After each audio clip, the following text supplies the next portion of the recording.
Hello UPSC aspirants, my name is Shambhavi. Hope you all are doing well. So हम लोग इस respective chapter number 7 from geography class 6 NCERT study कर रहे थे our country India. ठीक है, तो इस चैप्टर को हम लोगों ने हाफ फिनिश आउट कर लिया था. हम लोगों ने लास्ट टॉपिक पढ़ा था, that was the neighbouring countries या इंडियाज नेबर्स. ठीक है, तो आज हम लोग यहाँ से पॉलिटिकल एंड एडमिनिस्ट्रेटिव डिवीजन से इसको स्टार्ट आउट करेंगे. India is a vast country. For administrative purposes, the country is divided into 29 states and 9 union territories. अब इंडिया एक बहुत वास्ट कंट्री, बहुत बड़ी कंट्री है इंडिया, राइट. अब जो एडमिनिस्ट्रेटिव पर्पस होते हैं उनकी रीज़न से इंडिया को हम लोग 29 स्टेट्स में यहाँ पर डिवाइड किया गया है, जिसमें कि 29 स्टेट्स हैं और we have 9 union territories. Delhi है, दिल्ली हमारा नेशनल कैपिटल है. मैंने आपको लास्ट वीडियो में भी एक्सप्लेन किया था और इवन मार्क भी किया था कि where is Delhi, right. So Delhi is the national capital. The states have been form mainly on the basis of languages.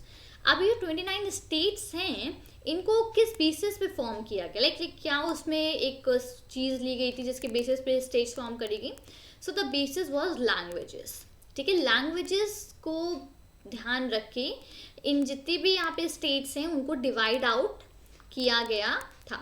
तो ये जितनी भी स्टेट्स हैं यहाँ पे, what, one second, this map. ठीक है, जितने भी 29 स्टेट्स हैं यहाँ पे, तो इन सारी स्टेट्स को were divided according to the languages, the language which people speak, उसके बेसिस पे यहाँ पर डिवाइड आउट किया गया था 29 स्टेट्स में. ठीक है. Okay, physical divisions. India is marked by the diversity of physical features such as mountain, plateaus, plains, coast and islands. India में बहुत सारे features हैं, physical features हैं actually, जैसे कि mountains, plateaus, plains, coast and islands. Right, standing on sentinels in the north are the lofty snow-capped Himalayas. अब अगर north की तरफ बात करें, सो नॉर्थ में we have Himalayas are mountains. ठीक है, जो कि स्नो की तरह, लाइक जैसे स्नो का कैप होता है, लाइक किसी चीज़ के ऊपर कैप होता है कोई, सो उस तरीके से स्नो से पूरे हिमालयाज ढके होते हैं. The mountains which are there, वो पूरा लाइक स्नो से ढके हुए होते हैं. हिम प्लस आल्या mean the abode of snow. अब इधर हम लोग हिमालय को क्लासिफाई करें तो हिम प्लस आल्या, तो इसका मतलब होता है द एबोर्ड ऑफ स्नो. ठीक है, so the Himalayan mountains are divided into 3 main parallel ranges. Himalayan mountains जो हैं वो 3 पैरेलल रेंजेस में डिवाइड करे गए हैं. नॉर्दर्न मोस्ट में है ग्रेट हिमालय या फिर हिमाद्री. ठीक है, the northern most is the great Himalaya और हिमाद्री. इधर यू से ग्रेट हिमालय और आप हिमाद्री का वो होता था एब्सोल्युटली सेम. तो हिमालयन माउंटेन्स जो हैं वो बहुत बहुत लाइक बहुत ज़्यादा हैं, काफ़ी लंबी रेंज है उनकी. सो इन दैट केस इसको 3 मेन पैरेलल रेंजेस में डिवाइड कर दिया गया है. ठीक है, तो जो नॉर्दर्न पोजीशन में नॉर्थ मोस्ट होती है दैट इज ग्रेट हिमालय और हिमाद्री, कुछ भी. ठीक है, whatever you say. The world's highest peaks are located in this range. Okay, अब वर्ल्ड की जो हाईएस्ट पीक है, मतलब सबसे ज़्यादा ऊंची जो पीक है वो इसी रेंज में located, that is in the great Himalaya. तो ये ग्रेट हिमालय में ही वर्ल्ड की सबसे ज़्यादा हाईएस्ट, वर्ल्ड की सबसे ज़्यादा ऊंची जो पीक है वो यहीं पे लोकेटेड है. मिडिल हिमालय और Himachal lies to the south of Himadri. अब जो अगर हम साउथ की तरफ बात करें तो in that we have middle Himalaya और हिमाचल. तो वो हिमाद्री मतलब कि ग्रेट हिमालय के साउथ में लाई करते हैं. कौन? मिडिल हिमालयाज और Himachal. Many popular hill stations are situated here. अब मिडिल हिमालयाज और हिमाचल में क्या है, यहाँ पे बहुत सारे हिल स्टेशंस हैं. ठीक है, the Shivalik is the southern most range. जो शिवालिक है वो है हमारे सदर्न मोस्ट रेंज. ठीक है, one second, the Shivalik is the southern most range. ठीक है, great, one second. Okay, the northern Indian plains lie to the south of the Himalayas. अब जो नॉर्दर्न इंडियन प्लेन्स हैं वो हिमालयाज के साउथ में लाई करते हैं, ठीक है। Northern Indian plains lie to the south of Himalayas, one second, right. They are generally level and flat. ये जो नॉर्दर्न इंडियन प्लेन्स है जनरली एक लेवल पे, मतलब कि बहुत ही ऊंचा नीचे सरफेस नहीं है, एक लेवल पे है और फ्लैट है बिल्कुल, ठीक है। These are formed by the alluvial deposits laid down by the rivers। अब ये जो है ये alluvial deposits के थ्रू फॉर्म होते हैं जो कि रिवर्स के थ्रू ले डाउन करे जाते हैं। अब व्हाट इज alluvial deposits? तो ये बहुत ही फाइन सॉइल होते हैं, बहुत ही फाइन सॉइल होता है, ठीक है, जो कि रिवर्स अपने साथ लेकर के आते हैं और जो रिवर बेसिन्स होते हैं वहाँ पर उनको डिपॉजिट कर देते हैं, ठीक है।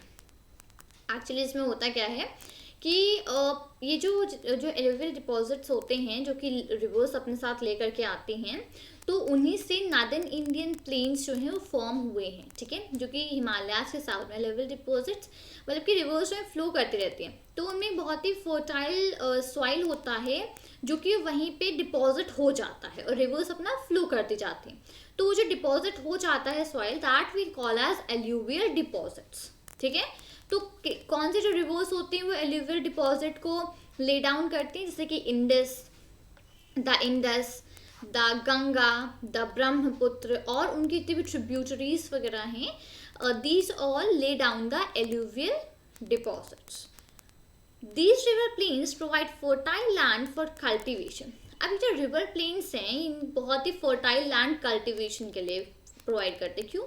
मैंने इसे बताया, इसमें जो सॉइल है वो काफ़ी फर्टाइल होता है, तो लैंड उससे फर्टाइल हो जाता है पूरा, और फर्टाइल लैंड पे कल्टीवेशन बहुत अच्छे से होता है, राइट। तो ये जो रिवर प्लेन्स हैं ये एक फर्टाइल लैंड को प्रोवाइड करते हैं कल्टीवेशन के लिए। That is the reason for high concentration of population in these plains. और यही रीज़न है कि ये जो नॉर्दर्न इंडियन प्लेन्स हैं यहाँ पे बहुत ज़्यादा पॉपुलेशन है, ठीक है। इन प्लेन्स पे बहुत ज़्यादा पॉपुलेशन है। उसका रीज़न यही है because they provide the fertile land for cultivation, right. तो इसी रीज़न की वजह से काफ़ी ज़्यादा हाई कॉन्सेंट्रेशन ऑफ पॉपुलेशन है इन नॉर्दर्न इंडियन प्लेन्स में, ठीक है। In the western part of India lies the great Indian desert. अब इंडिया के वेस्ट पार्ट में लाई करता है ग्रेट इंडियन डेजर्ट।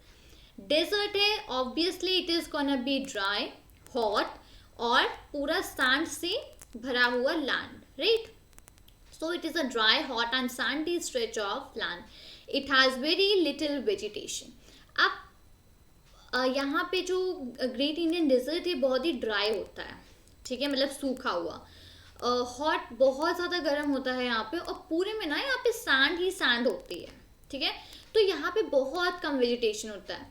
क्यों? क्योंकि आप फर्स्ट ऑफ ऑल ड्राई मतलब कि बहुत सूखा, मतलब कि यहाँ पे वाटर की मतलब पानी की कमी होती है, ठीक है। सेकेंड, हॉट, बहुत ज़्यादा गर्म होता है, ठीक है। और थर्ड, यहाँ पे सिर्फ और सिर्फ पूरे में सैंड होती है, तो वहाँ पे वेजिटेशन करना बहुत मतलब डिफ़िकल्ट काम है, राइट। क्योंकि फर्स्ट ऑफ ऑल वाटर चाहिए होता है मेन वेजिटेशन के लिए, वो है नहीं। एक फेवरेबल क्लाइमेट चाहिए होता है, वो भी नहीं है, और पूरे में सैंड ही सैंड है। So where are gonna you do the vegetation, right. So into that case यहाँ पर ग्रेट इंडियन डेजर्ट मतलब वेस्टर्न पार्ट ऑफ इंडिया में बहुत कम वेजिटेशन होता है। To the south of northern plains lies the peninsular plateau. अब northern plains के साउथ में लाई करता है पेनिनसुलर प्लेट्यू, ठीक है। It is a triangular in shape. ये ट्रायंगल शेप का होता है, पेनिनसुलर प्लेट्यू ट्रायंगल शेप का होता है। Peninsular actually means the same only. ये पीछे पढ़ा था हम लोगों ने लाइक लास्ट वीडियो में पेनिनसुला के बारे में कि व्हाट इज अ पेनिनसुला। जब तीन साइड से कोई भी लैंड वाटर से कवर अप होता है, so we call that as peninsula. तो जो प्लेट्यू है ये पेनिनसुलर प्लेट्यू इसलिए है क्योंकि तीन साइड से it is obviously gonna cover up with the water, तो it is triangular in shape. The relief is highly uneven. अब प्लेट्यू जो है बहुत ही अनइवन है। This is a region with numerous hill ranges and valleys. अब ये peninsular plateau एक ऐसा रीजन है जहाँ पे बहुत सारे हिल्स हैं, ठीक है, और बहुत सारी वैलीज हैं। Aravalli Hills, one of the oldest ranges of the world, border it on the north west side. Aravalli hills जो कि वर्ल्ड की सबसे पुरानी रेंजेस हैं, वो यहाँ पे पेनिनसुलर प्लेट्यू के बॉर्डर पे हैं, नॉर्थ वेस्ट साइड से, ठीक है। The Vindhyas and the Satpuras are the important ranges. Vindhyas और सतपुरा से दो रेंजेस हैं जो कि बहुत इंपॉर्टेंट रेंजेस हैं यहाँ पे, ठीक है, in the peninsular plateau. The reverse Narmada and Tapi flow through these ranges. तो जो विंध्यास और सतपुरा जो ये दोनों रेंजेस हैं, तो इनके थ्रू कौन सी रिवर्स फ्लो करती हैं? नर्मदा और तापी, ये दोनों रिवर्स हैं जो विंध्यास और सतपुरा रेंजेस के थ्रू फ्लो करती हैं, ठीक है। These are west flowing rivers that drain into the Arabian sea. तो ये वेस्ट की तरफ फ्लो करती हैं रिवर्स और ये अरेबियन सी में जा करके ड्रेन हो जाती है, मतलब अरेबियन सी में जा करके मिक्स हो जाती हैं, ठीक है। द वेस्टर्न घाट्स और the Sahyadris border the plateau in the west and the eastern ghats provide the eastern boundary। अब वेस्ट में we have the plateaus और ईस्ट में है ईस्टर्न घाट्स जिनसे कि boundary like we have the boundary for that। While the western ghats are almost continuous, the eastern ghats are broken and uneven। अब western Ghats जो हैं वो मतलब कॉन्टिन्यूस है, फ्लैट है, राइट, मतलब कॉन्टिन्यूस एक प्रॉपर में है, लेकिन जो ईस्टर्न घाट्स हैं ब्रोक मतलब बीच बीच से कहीं कहीं से टूट गई हैं, काफ़ी अनइवन है जो ईस्टर्न घाट्स हैं, ठीक है। वेस्टर्न कॉन्टिन्यूस है, मतलब बीच से कहीं टूटी वगैरह नहीं है, वो सिमिलर है, बट ईस्टर्न घाट्स काफ़ी बीच से टूट गई हैं, काफ़ी अनइवन हो गई, ठीक है। The plateau is rich in minerals like coal and iron ore. अब जो प्लेट्यूज हैं वो काफ़ी उसमें मतलब काफ़ी ज़्यादा मिनरल्स होते हैं, ठीक है, मिनरल्स में बहुत ज़्यादा होते हैं जैसे कि कोल, आयरन ओर। तो प्लेट्यूज में ये जितने मिनरल्स होते हैं काफ़ी ज़्यादा होते हैं, ठीक है। To the west of the western ghats and the east of the eastern ghats lies the coastal plains. Western ghats के वेस्ट में और ईस्टर्न घाट्स के ईस्ट में कोस्टल प्लेन्स लाई करते हैं, ठीक है। The western coastal plains are very narrow. अब जो वेस्ट साइड के जो कोस्टल प्लेन्स हैं बहुत नैरो हैं, मतलब बहुत वो पतले हैं, ठीक है। The eastern coastal plains are much broader. But eastern जो कोस्टल प्लेन्स है वो काफ़ी ज़्यादा ब्रॉडर है, मतलब काफ़ी ज़्यादा चौड़े हैं। तो वेस्ट वाले बहुत ज़्यादा नैरो, मतलब वेस्ट वाले बहुत ज़्यादा पतले हैं, और ईस्टर्न कोस्टल प्लेन्स जो काफ़ी ज़्यादा ब्रॉडर हैं, काफ़ी ज़्यादा उसमें लाइक फैले हुए हैं, ठीक है। There are a number of east flowing rivers। East में फ्लो करने वाली बहुत सारी रिवर्स है, जैसे कि महानदी, गोदावरी, कृष्णा, कावेरी। तो ये सारी जो रिवर्स हैं ये ईस्ट की तरफ फ्लो करती हैं और ये सारी की सारी बे ऑफ बंगाल में जा कर के ड्रेन करती है, मतलब ये जितनी भी रिवर्स लाइक महानदी, गोदावरी, कृष्णा, कावेरी, तो ये सारी की सारी बे ऑफ बंगाल में जा कर के ड्रेन करती, बे ऑफ बंगाल में जा कर के मिक्स हो जाते हैं सारी रिवर्स, ठीक है। So these rivers have formed fertile deltas at their mouth। The Sundarban Delta is formed when the Ganga and Brahmaputra flow into the Bay of Bengal। तो जो सुंदरबन डेल्टा है का फॉर्म हो जब गंगा और ब्रह्मपुत्र बे ऑफ बंगाल में फ्लो करते हैं। सो उस like in that case Sundarban delta is formed, ठीक है। अब 1 सेकेंड मैं यहाँ पे ऊपर आती हूँ। सबसे पहले अब हम लोग यहाँ पे एक चीज़ इसको स्टडी करते हैं, ट्रिब्यूटरी। इधर आपको पता है ट्रिब्यूटरी क्या है, मैंने काफ़ी वीडियोस में अपने ऑलरेडी एक्सप्लेन कर रखा है ट्रिब्यूटरीज के बारे में, वापस से एक बार बता देती हूँ। अ रिवर और stream which contributes its water to a main river by discharging it into main river from either side. Tributaries क्या होती हैं? ये एक रिवर या स्ट्रीम होती है जो कि जो मेन रिवर होती है उसमें अपने वाटर को जाके वहाँ पे कंट्रीब्यूट करती है। So that is a tributary, ठीक है। सो उसको हम लोग बोलते हैं यहाँ पर ट्रिब्यूटरी। अब अभी हम लोगों ने यहाँ पे ग्रेट हिमालयाज, हिमाद्री, इन सब की बात करी। अब एक बार हम लोग इनको यहाँ पर मैप में भी तो स्टडी आउट करते हैं। मैं एक सेकेंड पेन ले लूँ यहाँ पे, then it will more comfortable, ठीक है। Here we have the great Himalaya. अभी हम लोगों ने ग्रेट हिमालयाज के बारे में स्टडी किया, राइट। तो here we have the Great Himalayas, then this is the Shivalik range, ठीक है, ये है हमारी शिवालिक रेंज। 1 सेकेंड। देन हम लोगों ने पढ़ा था कि इधर वेस्ट साइड में we have the great Indian desert. So here we have the great Indian desert और ये है हमारी अरावली रेंज. ठीक है. देन हम लोगों ने यहाँ पे फिर वेस्टर्न घाट्स के बारे में पढ़ा था, right. This is my western ghats और द कोस्टल एरियाज. ठीक है. और next to that we have the eastern ghats and the coastal areas. तो दिस साइड द वेस्टर्न और इधर के साइड पे east. So obviously this is the west side and this is the east side. So for this we have the western ghats and the coastal areas western ghats के लिए हैं. East side में we have the eastern ghats और coastal areas हैं eastern ghats के coastal areas. ठीक है. And इधर पे we have the Deccan plateau. ठीक है. Here we have the Deccan plateau. और एक चीज़ और यहाँ पे, अब इधर पे देखिएगा, हम लोगों ने यहाँ पे क्या पढ़ा था, 2 रिवर्स पढ़ी थी जो कि अरेबियन सी में जाके ड्रेन आउट होती हैं. ठीक है. जो कि वेस्ट डायरेक्शन में जाके, जो कि वेस्ट की डायरेक्शन में जाके ड्रेन आउट होती हैं. ओनली 2 रिवर्स ऐसी हैं जो कि वेस्ट डायरेक्शन में जाके ड्रेन आउट होती हैं. ये मैंने अपने हिस्ट्री के चैप्टर नंबर 1 में पढ़ा था क्लास 6 में. वापस से मैं रिपीट कर रही हूँ इसको यहाँ पे. अगर आपने वीडियो देखा हो तो आपको ज़रूर याद आएगी ये बात. मैंने बताया था कि ऐसे सिर्फ 2 रिवर्स हैं पूरे इंडियन मैप में जो कि वेस्ट की साइड में जाके ड्रेन आउट होती हैं. ठीक है. ड्रेन होती है मतलब कि मिक्स होती हैं, इसका मतलब ये है ड्रेन करने का. So that is the Narmada और तापी. तो यहीं पे नर्मदा और तापी दोनों रिवर्स यहाँ पे बनी हुई हैं. एरोज भी इनफैक्ट बने हैं. सो ये दोनों रिवर्स आके यहाँ पे अरेबियन सी में ड्रेन हो रही हैं. रेस्ट हम लोगों ने पढ़ा था यहाँ पे कौन कौन सी पढ़ी थी. हम लोगों ने महानदी के बारे में पढ़ा था. So this is my Mahanadi. Then this is my Yamuna. This is the Ganga. This is the Chambal river. तो ये जितनी भी रिवर्स हैं ये सारी की सारी यहाँ से ऐसे इधर from this side we have the Brahmaputra, right. तो ये सारी रिवर्स जाके यहाँ पे ईस्ट साइड में ड्रेन होती हैं. That is in the bay of Bengal. ये बहुत ही इंपॉर्टेंट पॉइंट है, आप इसको मेक श्योर करें कि आप इसको याद रखिएगा. ठीक है. तो यहाँ पे जितनी भी ऐसे डैश टाइप की लाइन्स है वो माउंटेन या फिर हिल रेंजेस हैं. Orange colour is your mountain region, yellow is your plateau region और ग्रीन है हमारा प्लेन रीजन. ठीक है. तो ये रीजन्स जितने भी हैं यहाँ पे क्लासीफाई हैं, आप इनको एक बार ध्यान से देख लीजिए. तो ऊपर साइड में we have here on the north we have the mountain region. ठीक है. नॉर्थ की साइड में we have all mountain region. ठीक है. और then we have the plateau reason.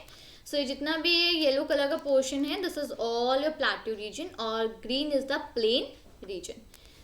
ठीक है. ग्रेट. सो अब नीचे चलते हैं हम लोग इसमें. 1 second. This is done. This is done. Okay. The 2 group of islands also form part of India.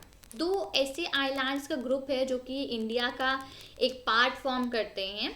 Lakshadweep islands जो कि अरेबियन सी में लोकेटेड है. ठीक है.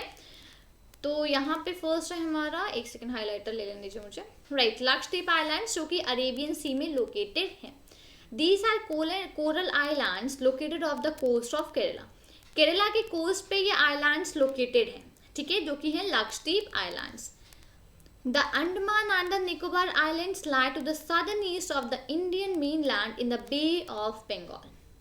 इंडियन मेनलैंड जो कि बे ऑफ बंगाल के ये सदर्न ईस्ट में लाई आउट करते हैं. अंडमान और निकोबार आइलैंड सदर्न ईस्ट में है. ठीक है.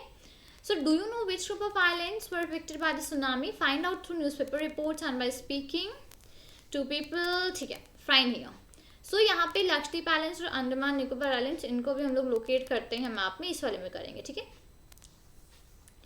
Lakshadweep islands and the Andaman and Nicobar. ठीक है. इधर पे here we have the Andaman and Nicobar islands. इधर पे अगर आप देख रहे हो उसको, ठीक है, हाईलाइट कर दिया है मैंने. और बट मैं पेन लेकर भी इसको यहाँ पे एक बार कर देती हूँ. This is your Andaman and Nicobar island. So north, south, west, east.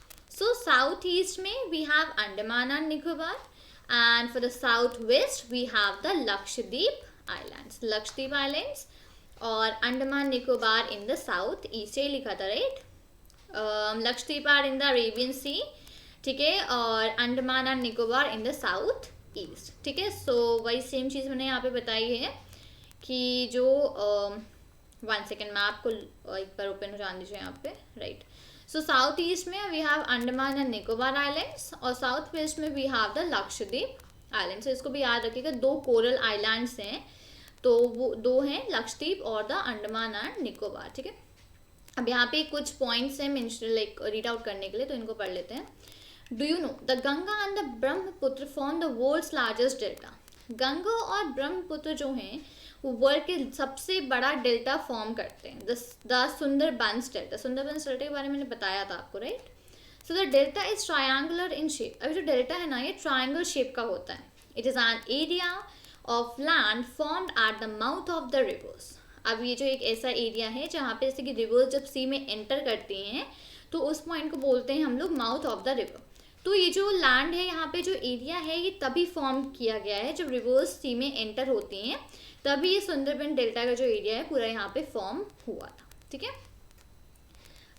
Great, let's do it, इसको आप कर लीजिएगा। Do you know corals are skeletons of tiny marine animals called polyps. अब जो कोरल्स, अभी हम लोगों ने पढ़ा था यहाँ पे कोरल्स में, सो जो कोरल्स होते हैं वो स्केलेटन होते हैं जो मरीन एनिमल्स, जो एनिमल्स वाटर में रहते हैं, जिनको पॉलिप्स कहते हैं। Here it is written polyps. तो उनके स्केलेटन्स को हम लोग बोलते हैं corals. So when the living polyps die, जिंदा पॉलिप्स जो होते हैं जब वो डाई हो जाते हैं, so their skeletons are left. तो उनका जो स्केलेटन होता है वो लेफ्ट रहता है, मतलब रहता है। So other polyps grow on top of the hard skeleton which grows higher and higher. तो जो पॉलिप्स होते हैं वो जैसे कि कोई हार्ड स्केलेटन है तो उसके ऊपर ही ऊपर वो ग्रो करते जाते हैं, हायर एंड हायर, और बड़े वो धीमे धीमे ग्रो करते जाते हैं, दस फॉर्मिंग द कोरल आइलैंड्स। तो यहीं से फॉर्म होते हैं कोरल आइलैंड्स। तो इसी रिस्पेक्टिव से उसको नाम दिया जाता है कोरल आइलैंड्स। ठीक है, अभी हम लोगों ने कोरल आइलैंड्स पढ़े थे, राइट। 2 कोरल आइलैंड्स हैं हियर पे, लक्षद्वीप एंड अंडमान निकोबार। ठीक है, तो इनके बारे में off the coast of Kerala. तो इसी तरीके से ये दोनों जितने भी दोनों आइलैंड्स हैं, इसी तरीके से ये ग्रो करे हैं, राइट। ग्रेट, सो यहाँ पे हमारा चैप्टर नंबर 7 फिनिश होता है of class 6 geography, our country India. ठीक है, सो उम्मीद करती हूँ आपने चैप्टर के नोट्स लिए होंगे, अच्छे से नहीं लिए हैं तो प्लीज़ आप जो भी इंपॉर्टेंट पॉइंट्स हैं उनको लिख लीजिए या फिर हाईलाइट कर लीजिएगा। तो उम्मीद करती हूँ कि आपको वीडियो अच्छा लगा होगा। वीडियो अच्छा लगा हो तो वीडियो को लाइक करें, अपने फ्रेंड्स के साथ शेयर करें और चैनल को सब्सक्राइब करना मत भूलिएगा। मिलती हूँ आपसे नए वीडियो के साथ। Till then thank you and take care. जय हिंद।